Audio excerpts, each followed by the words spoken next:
Alors là, on est au monument aux morts qui a été inauguré en 1922, précisément le 11 novembre. Le monument aux morts, c'est le symbole de la Première Guerre mondiale.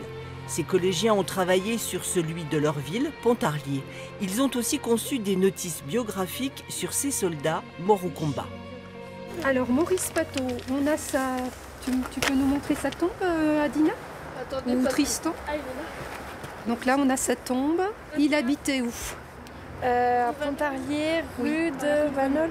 Rue de Vanol. Il est mort à quel âge, on a dit ce matin? 22 ans. 22 ans. Oui. On voit où c'est qu'il a été enterré.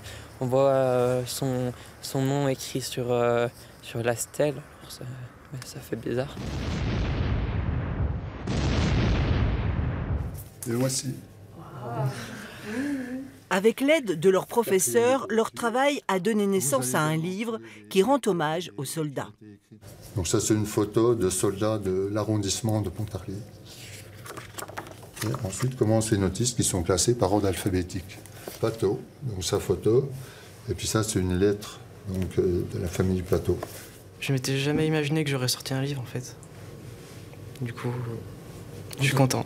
Je suis contente du rendu parce que on a quand même travaillé. Je trouve assez joli avec les soldats devant la porte Saint-Pierre qui représente Pontarlier. Et la classe?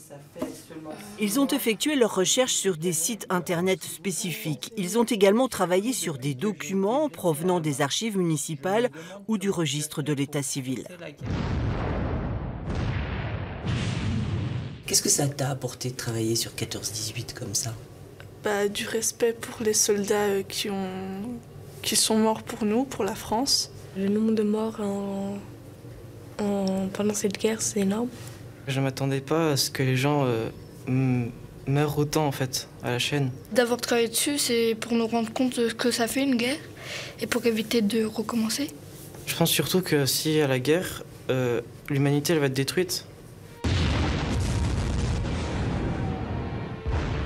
Résultat de leur travail, un nom va être ajouté sur le monument aux morts de Pontarlier, celui de Marie-Louise Labonde. Infirmière touchée lors des combats, elle meurt de ses blessures à l'hôpital de Pontarlier à l'âge de 28 ans.